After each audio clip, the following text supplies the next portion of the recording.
weekend? I'm seeing faces that I have not seen before, and not because they've been masked. So welcome to each one of you. I look forward to meeting you after service today. All right, so today we are moving into our second week of our Lent series. And the talk title is The Power is Within You. So I have a generation, what are you? You're a millennial, zillennial. This is my oldest over here, Samantha, in the corner. You can't see her online, I don't think. But I've got zillennial and Z generation kids in my household and in my family. So TikTok is a big thing amongst their social situations.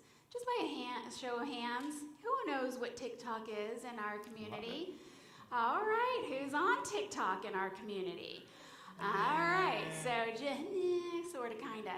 Well, there's been some affirmations that have been going out, and I've noticed this as everything I have, I already need. Or everything I need, I already have. Everything that I have, I already, da da da da da, right? And it goes on and on about how we are affirming the power within ourselves. So if you weren't paying attention last week, or you need a recap, or you weren't with us last week, we are following along Charles Fillmore's book, Keep a True Lent. It's not in order. It doesn't work in order. It only works for you in the way and the order in which you need in your life. So today we're going to flip from where we left off last week in releasing and claiming. So I said these are the weeks that are leading up to Easter, and before Jesus could be resurrected, he had to let go of his body. We all know the story of the crucifixion and resurrection.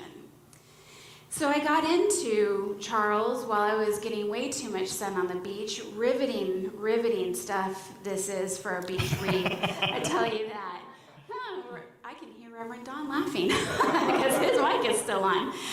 So I had this really great time, though. Seriously, it's not, hot, steamy romances on the beach or anything, but this is truth, and this contributes to the way we are living our lives in the highest and fullest. So our fasting, Charles Fillmore says, is from unworthy thoughts. It isn't sensory things. We don't necessarily need to be giving up soda or booze or anything that biting our nails or anything that is in the sensory form. But the spirit of Lent is to fast from unworthy thoughts. Well, what might those be? Thoughts of criticism, judgment towards others, judgment towards self, condemnation. And he says that in the same breath we release, we are laying hold to feast on brotherly love, the bountiful feast that is unlimited in God's supply. And by doing this practice, we are establishing permanent spiritual values in our hearts and our minds. Permanent. Who's ready for a permanent, positive change in the way you function? Walter is, in the way you function and experience life in as you know it. Let's see your hands. You ready for a permanent change? Permanent, positive change. Yes.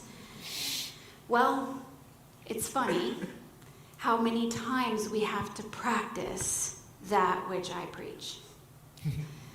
And how many times I am faced with the lessons that I think I'm giving each one of you on a Sunday, but it turns out I'm just talking to myself. And I was in a conversation with a friend of mine in the last maybe 10 days or so, but it's been repeating and repeating and repeating. And then a few days ago, she gave me a call and said, man, I just can't stop thinking of that last bit of advice, that last bit of wisdom you shared with me. So this friend of mine has had the itch She's ready to move from what has been the living of necessity, living to pay the bills, to pay the mortgage, to take care of the kids, to take care of family, you know, the drill. And she's coming into that certain age where we're standing back and going, is this all there is?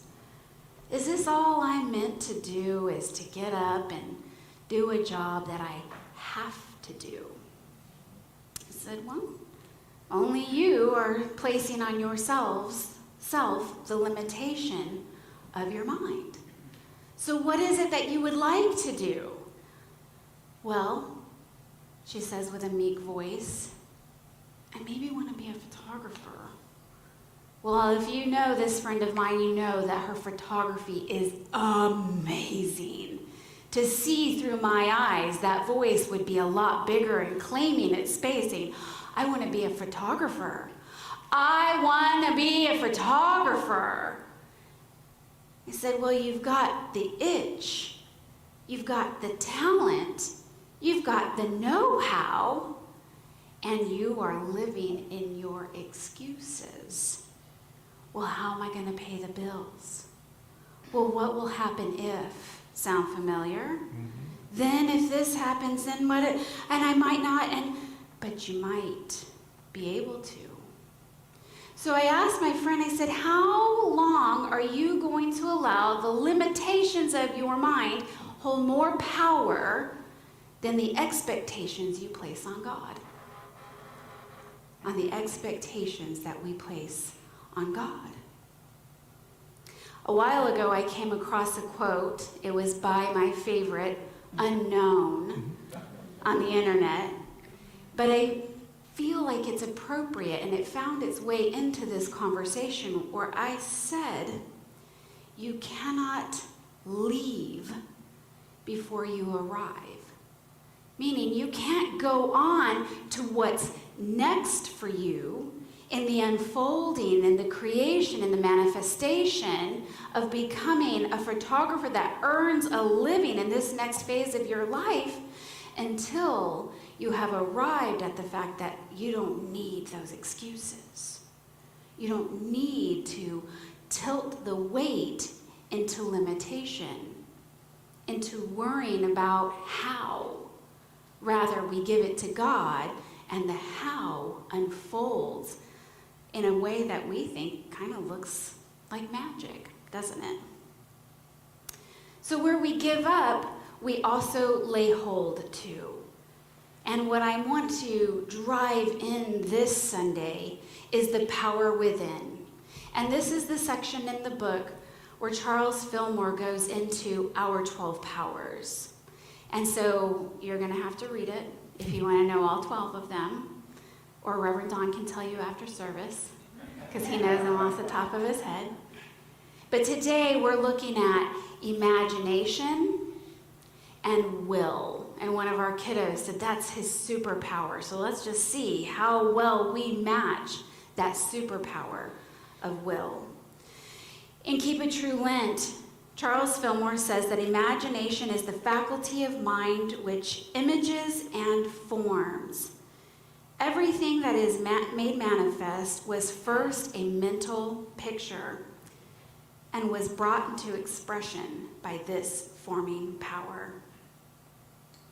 So last week I asked each of you to consider one thing that you were hoping to see reborn in your life, as your life, through your life this Easter season. It's not a race, and it doesn't have to end on Easter, but I'm asking you to claim a conscious thought of something that would demonstrate to you a higher level of conscious living. No pressure. Here's a clue. It doesn't have to be enormous. To know me is to know that I like to go big. I'm from Texas. We go big.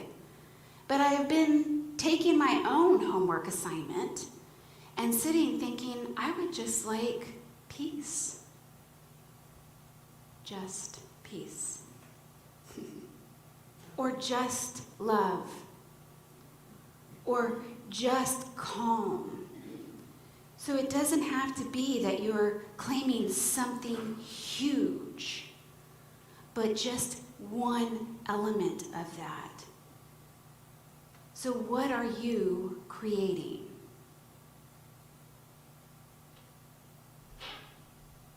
Now I've caught you using your power of imagination. The power of imagination is the faculty of mind which forms and images. It's the first step in creating that which we want to see and be in the world. And it's the first thing we have to do right here before we can set the expectation of seeing it out there. Makes sense? So I've talked a lot lately about how critical, how essential our prayer time is. You're probably like, oh my goodness, doesn't this woman do anything else other than pray? I'm a pastor. No. And neither do you. For every thought we hold in mind is a prayer. We are praying unceasingly. Unceasingly. Whether we are directing that prayer to our highest conscious thought or just letting them run rampant is up to you. But Charles Fillmore talks in his book about how our time in prayer is essential, not necessarily just to nurture the relationship with the divine, which we've also been talking about, but to quiet our mind in order to receive a clear message. That which we are putting in motion needs guidance, might need some bumpers, and we might not need to know every last step to see the unfoldment. We need to know the next right step. And so when we're in prayer intentionally and we quiet our minds, we receive inspiration. This might be a vision. It might be a feeling that comes over us. It may be a moment to interpret a dream that allows you to see clearly what is for you. I think we hesitate at times to exercise our power of imagination because it can go great and I can go right into the dumps, right? But we have this same power to stop it. We can go big and high, we can quell that and keep it close, not all the way into the dumpster, right? So what's keeping us from going big, aligning to the highest vibration? For when we exercise the power of imagination, we are claiming a pure divine idea. And what we do with it beyond that is clothing it with substance. Now, Fillmore talked a lot about substance. It is that which we pour into to ensure the manifestation of what we intend to create. You hear intention, intention, intention over and over and over. Pause there. The power of will, our superpower kiddo, is the executive power of mind. Well, that's great, but what does that mean? It means it's our power to choose. It's our power to choose a high thought. It's a power to choose love. It's a power to see, choose to see God in action. And in action, inaction, no action. Yes? This is what he says about that. When the will of man adheres to wisdom faithfully and carries out in its work the plans that are idealized in wisdom, it creates in man a consciousness of harmony and peace. Spirit breathes into such an individual continually the necessary inspiration and knowledge to give him superior understanding. So Fillmore goes on to say that God is the potential, the undefined potential, and man is the manifestation of God. So when we live connecting those two, we get superior understanding. So I want to ask you a question. Do you want the capacity to live with superior understanding? Yes. Or are you, okay, some over here are ready for superior understanding. Everybody else over here is ready for average understanding. Is that what I'm hearing? Are you ready for superior understanding? Yes, I'm ready for superior understanding. And the difference is whether we're working the principle. So principle, you hear me say a lot on a Sunday. It is a divine law that is working whether we are aware of it or not. And here's where the superior understanding comes into play. If we can grab hold of this principle and know and affirm and declare that we are actively participating in creating our experience with God, then we are driving with intention and awareness that which we want to experience. Does that sound good to you? Because I've been yanked all over the place when I forget principle has any participation necessary for me. I can get to a place where I'm wondering, why in the heck is there all this chaos happening in my life? Am I alone? Why in the heck am I not seeing the results that I want in my life? Why is this so uncomfortable in my life? And I want to look out there for all of the reasons why. When the power is within you to change that which we are experiencing. So last week we talked on unity principle number 1, that God is absolute, everywhere present, and it is good. This week we go into principle number 2, that we are made in the likeness and image of God. Therefore, we are inherently good as well. And principle number 3 says that we, through our thoughts, have the ability to create the reality of our experience. So this reminded me of the creation story I just heard again from Cherie Reek in one of her imagery of the soul classes. She talked about the Hopi creation story. So let's just take a deep breath and listen.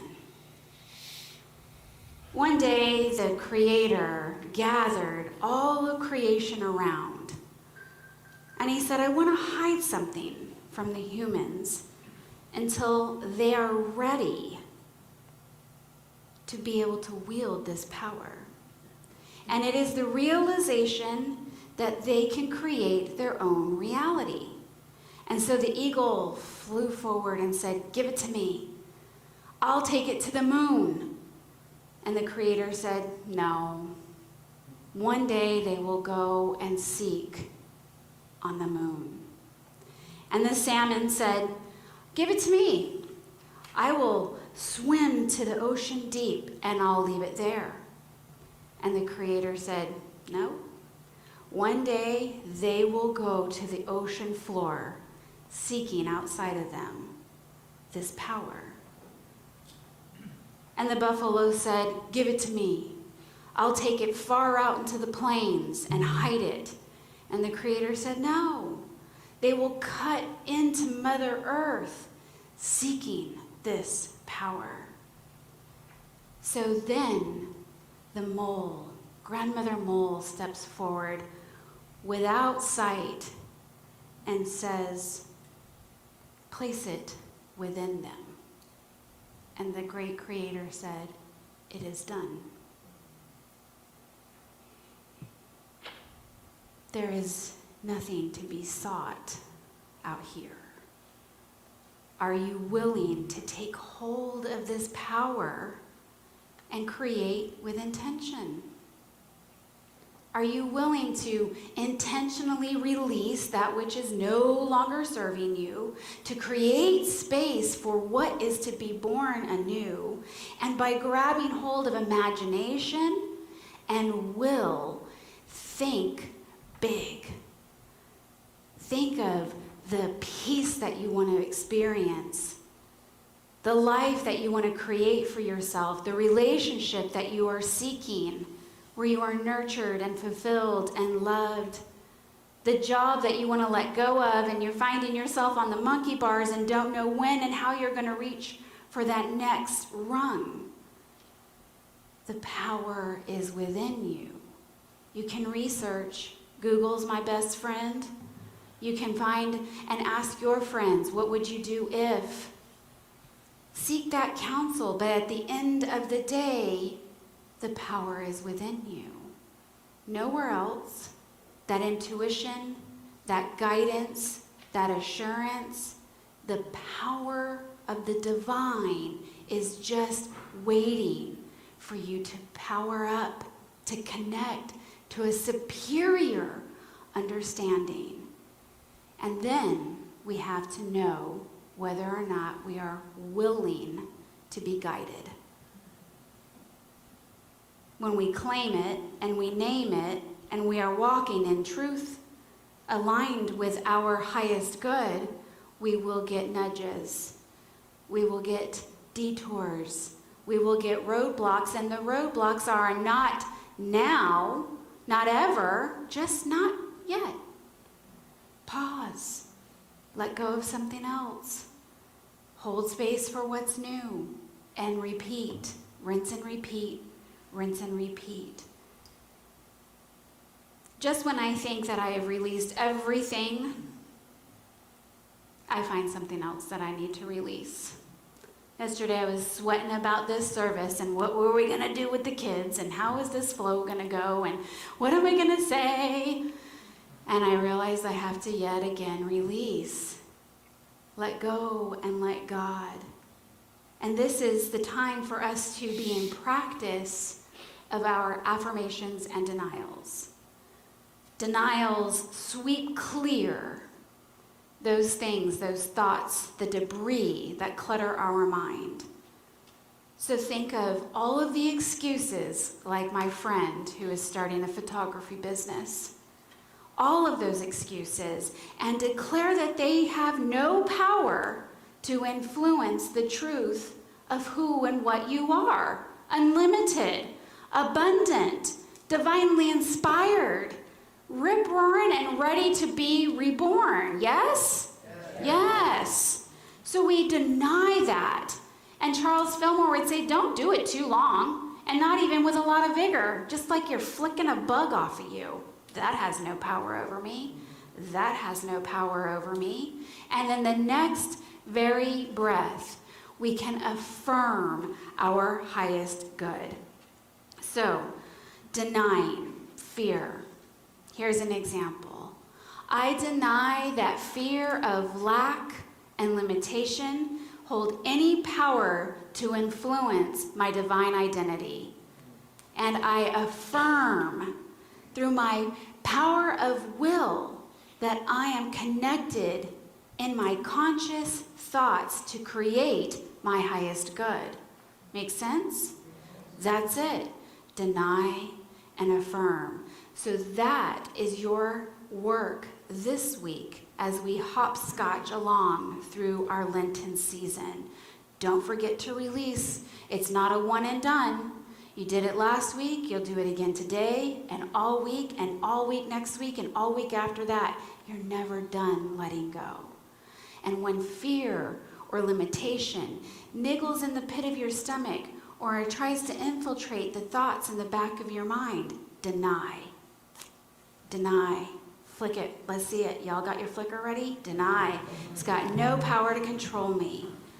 I affirm the power that I am is aligned with my conscious thoughts to create with intention that which I want to see reborn this Easter. And if you believe it, this is our final step. If you believe it, then you give thanks in advance, knowing that it is done and unfolding in divine timing. What does that mean? It takes the time that it takes. You may still be on the monkey bars, and that's okay. But we're grateful for all that is and all that ever will be, because God is, I am, and we are good.